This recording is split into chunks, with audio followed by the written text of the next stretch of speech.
and then packed down by lots of cars driving on them. There's a street that one of my daughter's friends live on that is kind of designed, I guess, to make it really hard to want to live there, because it's one of those narrow residential streets where if there's cars parked on both sides, there's room for one vehicle. And to get through this path, you have to effectively navigate the road, which has cars parked on both sides almost all the time. And it goes in and around, and then turns and goes up, and then goes down and around and down and around again. And the entire way it's lined with cars on both sides and one lane of traffic. And on Friday night, I was going to pick up my daughter and realized that it had been raining quite significantly. And this was one of those streets that was not cleared. So I was literally going about 5 kilometers an hour on this street and praying the entire way that there would be no cars coming towards me, so I wouldn't have to back up or change direction or figure it out. And it felt like an eternity.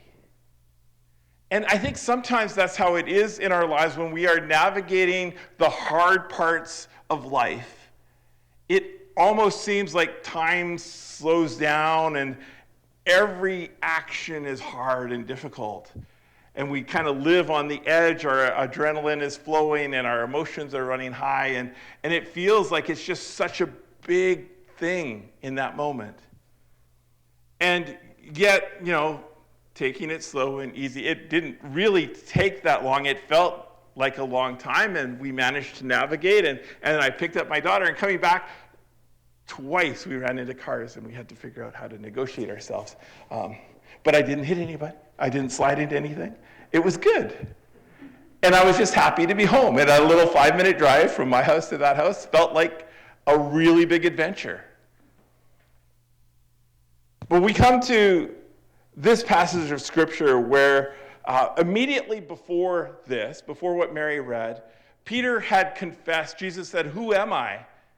And Jesus said, "You are the Messiah." And Jesus is like, "Good job, Peter, and on this rock I will build my church, and the gates of hell will not prevail against it." And just a couple verses later, Jesus is trying to explain to his disciples that it's going to get hard. It's going to get challenging. The road ahead is going to be filled with bumps that you are not expecting. And that Jesus himself said, "I will be persecuted, and I will die, and I will be raised again." And Peter says, "Lord, no, this can't happen to you. There's no way. We're not going to let this happen." And Peter, who was praised for knowing that Jesus was the Messiah, was immediately called, "Satan, get away from me. You're leading me in the wrong direction. You're concerned about earthly things, not heavenly things." And I think we spend a lot of our time in this world thinking about earthly things. We get caught up in the moments of challenge and disappointment, pain and suffering, and just getting through the day, trying to make ends meet, trying to provide for our families, trying to help our kids grow up to be functioning adults, trying to just deal with the realities of the life around us.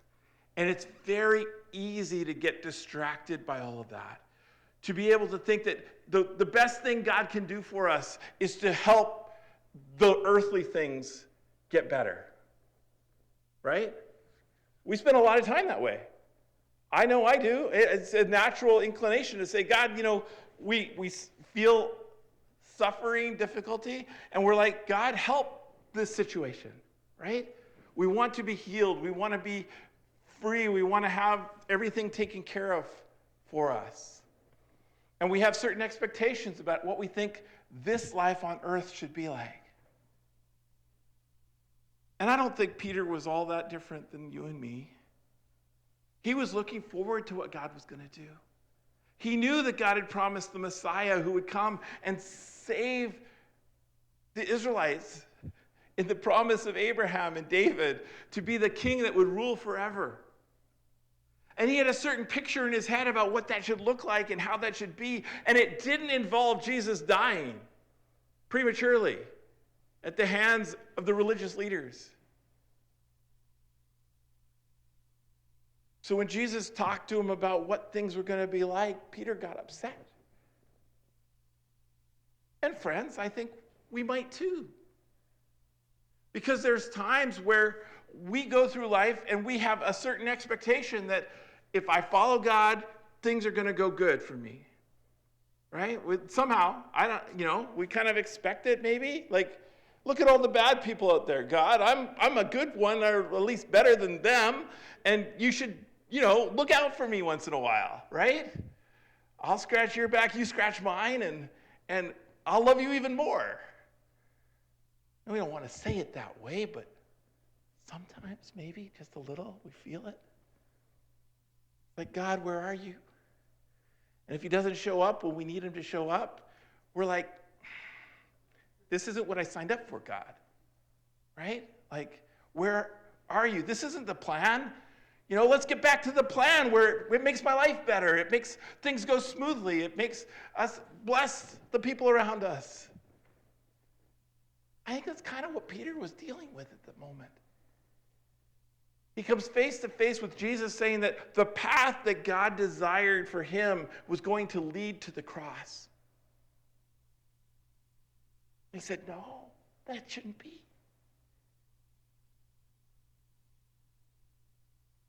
And Jesus rebuked him and said, Satan, get away from me. Stop that. Stop trying to encourage me on an easier path.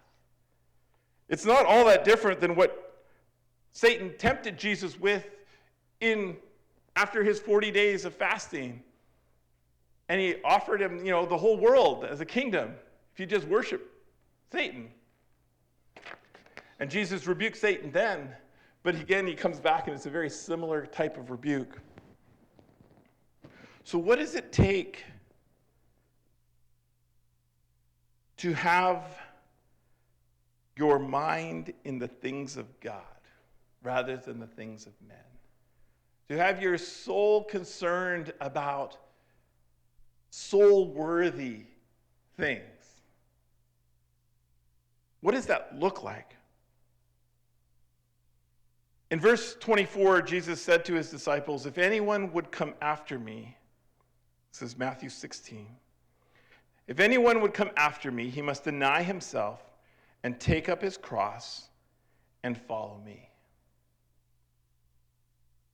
What does it mean to deny oneself, to take up a cross and follow Jesus?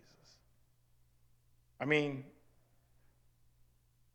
it's interesting in this moment, right? Jesus is talking about he's going to have to die, and he's telling them to take up a cross. He didn't actually say he was going to be hung on a cross, but he referred to the cross right here in this passage before his death. And he told the disciples, if you're going to come after me, you must take up your cross and follow me. Now, I think there's two parts to this little sentence that I know we've heard this verse before. I've heard this verse before. But it's something that I think we wrestle with a little bit. Is like, what does it mean to deny ourselves? Does that mean, no snacks before bed? Is that denying yourself? Like, I can't do certain things, or I'll lock myself into certain situations. Maybe. Sometimes we say, we live in a world where people are kind of expect, right? I can get anything I want, whenever I want. In fact, I can order it from Amazon, it'll be here tomorrow. Right? We don't deny ourselves. My family gets mad at me because every day it seems like there's Amazon coming to the door with something. And sometimes we need it, and sometimes, it seemed like a good idea at the time. I don't know if you've ever had one of those ordering situations where it's like, it looks like this would be really awesome, and then you get it, it's like, So I was like, trying to eat omelets regularly. I make the eggs, and I try to make the omelet, and every time it turns into scrambled eggs. Okay, because flipping the omelet at the right time and not breaking it into pieces, I can't do. I don't know if it's a cross I have to, no, it's not a cross I have to bear. But it is a challenge that I struggle with, is to how do you flip the egg at the right possible moment? I've tried different spatulas. I thought, I need a bigger spatula, like one that can go under the entire egg that's in the pan and help me flip it. And so I ordered one on Amazon. I thought, this will solve my problems, right? And it is a spatula. It comes with a handle. It's got like a 2-inch, 90-degree angle coming off the handle, and then a plate to pick up the egg. Well, I thought, my problems are solved. I'll be able to flip my omelet.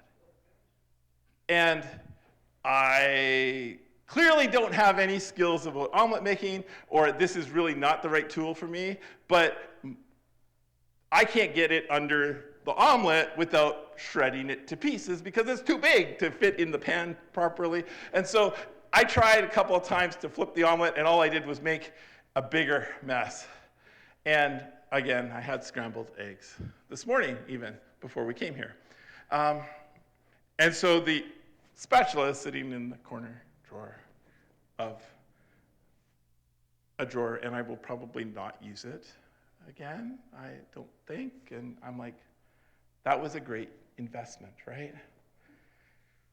But sometimes we're looking for answers to our problems, right? We're looking for, how is this going to make my life better? How are things going to get more efficient in our lives, right? And sometimes we chase after the worldly things. We chase after the things that are there, and we say, oh, this will solve my problems. And sadly, it doesn't always solve our problems. So that's clearly an example of chasing after the worldly things. So what does it mean to chase after soul-worthy stuff? To deny ourselves and take up a cross. I think there's kind of two parts to that for me. First is that denying ourselves is not about, stopping yourself from doing something. It is more about choosing an inconvenient path in order to bless others. I want you to think about that. Denying yourself as choosing what may be an inconvenient path in order to bless others. You see, sometimes I think what holds us back is that we don't want to be uncomfortable. Right? Our natural tendency is towards making sure that we're comfortable. We go to work so that we can provide for our family, so that we can be comfortable. Or we, buy clothes that make us feel comfortable. We love to spend time doing things that make us comfortable. It's not too often that you find people who really want to do things every day that make them uncomfortable. Although there are people who are like that, who tend to push the boundaries of thrill-seeking at high levels. I'm not like that. I like my comforts. I like to feel predictable. I think denying ourselves is to say, hey, when somebody needs something, and it might make you a little uncomfortable to help, will you do it? Putting yourself aside, putting your own comfort aside, not neglecting yourself to the point where you're not, eating right or not taking care of the essential things that you need to care about, but where you're not afraid to sacrifice for someone else. Where your initial response when somebody calls you and you're finally on your day off and you're sitting there thinking about how you're going to relax and watch the hockey game and somebody needs help, your initial response isn't, oh, yuck, you're invading on my free time. I don't really know if I want to do this. How can I think of an excuse not to help? And we wrestle with ourselves about all of these things that I can't help because it's going to make me uncomfortable. and I was looking forward to being comfortable today. We wrestle with that. But I think that's what denying ourselves is about. It's about looking at what God is doing around you and the opportunities where he's giving you an opportunity to make a difference in someone's life. Whether that's taking them for a conversation or going out for coffee with somebody or buying groceries for somebody in need or visiting somebody who's sick. And we have opportunity all the time to do these things. And a lot of times we just come up with an excuse not to do them. Not because we couldn't do them, but because we don't want to. And I think we miss the opportunity to be used by God, to be a blessing to others because we don't want to deny ourselves those comforts. That makes sense? The second part of that is to take up a cross and follow Jesus. Now, what does that mean?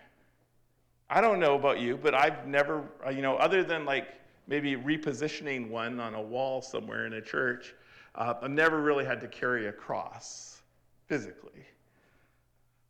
Sometimes you have at Easter time a procession of the cross where somebody will be elected to carry a cross, or there might be a few people who do. I don't think that's really what we're being asked to do here. It's not a physical cross, but what does it mean to take up a burden for God and keep going? I think there's something powerful in letting God lay something on our hearts that burdens us, that we need to carry through our life's journey. Now, sometimes that's something I think in this context, it's something we choose to do in order to follow Jesus.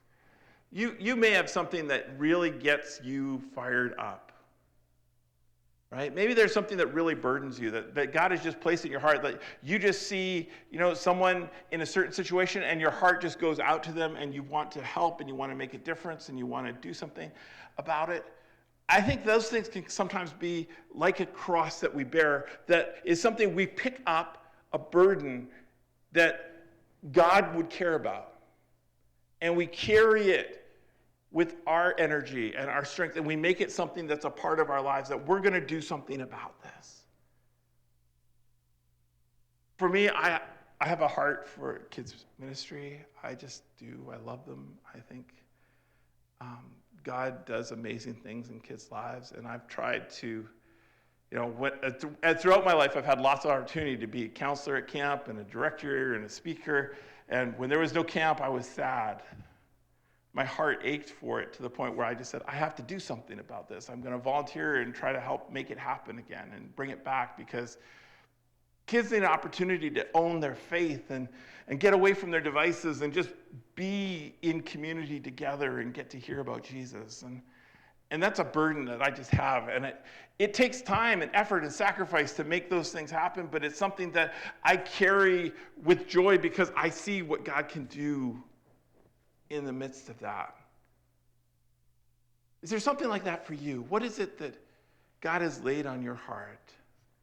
Maybe there's a person that God has laid in your life. Maybe, it's a struggle that you have that you will not let defeat you. I think that there's two different ways we can approach things that are physical challenges that we might have, or health challenges, or psychological challenges. Some people face a challenge, right, and they immediately become a victim of it. Oh, why is this happening to me? Oh, if God would only take this away from me, then I could do things for him. Oh, if God would just help in this situation and it just relieve me of my burden, then I would be able to do more for God. I think the challenge of taking up one's cross and following Jesus is to realize that if you are faced with one of those challenges, that no matter what challenge it is, it's not something that you need removed before you can honor God, but something you can carry with you as you serve God, as you honor him with your life. And it might be something that you say, oh, how could God use this? But there are so many times where I've heard stories of people who have gone through a horrible incident, and because they did not let that incident defeat them, they were able to bring comfort and hope to someone else who had gone through something similar, because they were willing to be used by God in the midst of it, despite the burden that they carried. Now, no one wishes for bad things to happen to them. No one wants to get sick or face abuse or go through suffering. But if we want to follow Jesus, we need to be willing to take those things with us into our service. That we don't need to wait for God to heal us or to make us better or to fix us before we can be used by him. God is able to do more than we could ask or imagine. And a lot of times I think it's our attitudes going into those situations that determines whether we are actually being a blessing or a burden. So I'm going to give you 4 words to think about, or 4 phrases, I guess, that together spell the word soul. Soul-worthy concepts to think about. The S for soul stands for seek God first. If we make loving God and aligning with his will the foundation of our life, as Matthew 6:33 says, seek first the kingdom of God and his righteousness, and all these things will be added to you. The way we get out of an earthly mindset and towards a heavenly one, an eternal one, is to focus on God first. Not on what do I need, but God, what are you doing? And how can I be a part? The O stands for others above self. Seek God first, and then seek to put the needs of others ahead of our own comforts. I want you to hear that clearly. It doesn't mean you put others ahead of your core health. Because if you completely neglect yourself for the sake of others, you will end up making yourself useless to both yourself and others. But when it comes to choosing between helping someone in need and your comfort zone, others before self. What does that mean for you? As Matthew 22:39 says, love your neighbor as yourself. Live out sacrificial love by serving and value others over your own comforts or ambitions. The U is have an unshakable perspective. Think about that. When we set our minds on things, are we settling in on a what feels good today kind of mentality? Or are we looking at what is an unshakable truth upon which I can rest my life and my decisions? Because I think a lot of times we tie up a lot of energy into the what do I need right now to make me happy kind of thing. Right? What do I need right now? Like if I could just have this wonderful omelet flipper, I will be happy. And it'll take away my pain. I just need to learn that God wants me to eat scrambled eggs. Who needs an omelet? I could probably take a course maybe. I should probably YouTube that. It's probably really easy, and I probably just lost. Because I'm consumed with trying to solve the temporal problem. But what lasts forever? If you think about the people around you in your life, and maybe you've gone through this journey with someone you love and care about, but when people near the end of their lives or when they're going through a battle with a terminal illness, every single time that I've had that opportunity to talk to somebody, the things that they care about, that they wish they'd spent more time on, those are the things that are eternal. The things that have lasting impact. Nobody gets to the end of their life and goes, oh, if only I had bought a better omelet flipper. They don't do that, right? They get to the end and they say, if only I had spent more time with my kids, or if only I had, done more to help others, or if only I had, reconciled this relationship that had been strained for many years. If only. Think about your if onlys right now. If you were nearing your last moments, what are the things that you wish would last that you could have done differently? What good would it be for someone to gain the whole world and yet lose their soul? We chase after so many trivial things in our lives. We chase after so many temporal things, the things, the gadgets, the wealth, the houses, the cars, the trips. We think about things that, satisfy the current need. But what will last forever? The people who come after us, I think sometimes we just don't always think about that enough, right? Like every generation needs to know Jesus, or the church would disappear in one generation. How do we share the good news about Jesus to the world? How do we encourage people to make soul-worthy decisions in their lives so that when we're gone, they will carry the torch, they will continue to pursue Jesus and the good things of God? Finally, L, live with humility. I think for Peter, this was probably one of those times of lesson learning, right?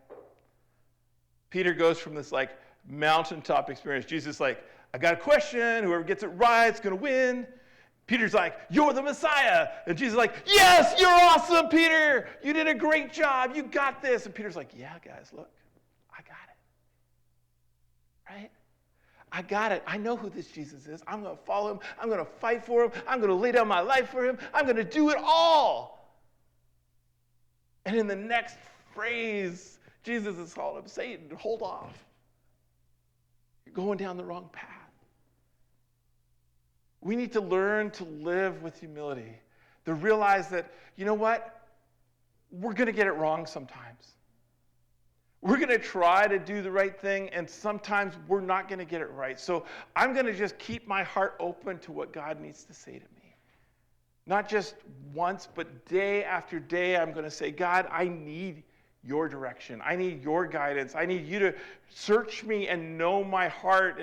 And as David prayed, see if there's any unclean way in me and lead me in the paths everlasting.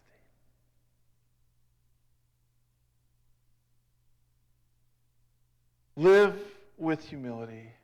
We live in a world where celebrity and power and fame seem to have this overbearing influence all around. But our goal should not be to try to influence people because we're so great, because we got it all figured out. This whole social media landscape of building up followers and likes doesn't inspire us to humility, does it? We need to be conscious of the decisions we're making and asking ourselves, am I living in humility? Am I open to God changing my heart where it needs to be changed? Am I open to changing my actions where I may have gotten into bad habits? Am I open to the interruption of my comfort to do something to help someone else in need? These are the things that help us to have a soul-worthy lifestyle. That we seek first God's kingdom. That we put others above our own comfort and our own ambitions, our wants. Do we keep an unshakable perspective, remembering the things that will last forever? And do we live with humility? I hope as you go into this week that you'll be thinking about those things, that your soul will be inspired and challenged to look for the opportunities that God has placed in your life the relationships where you have an opportunity to make an impact for eternity through a small sacrifice that you might never even know made the difference. I think sometimes we underestimate the impact that small actions can have in our lives. But when you're willing to take the time out of your busyness, out of your pursuit of all of the things that we chase after, out of your comfort zone, and just look for where God could use you to make an impact, I think we could be amazed and surprised at how God could bless this community around us through your everyday actions. God is at work. And Jesus showed us a way through a humble servant who had the power and authority. He could have called down an army from heaven and established his kingdom here on earth and set himself up to rule forever. And instead, he went to a cross and died, laying down his life so that we might know his love and grace and forgiveness, and that we might have the opportunity to follow him.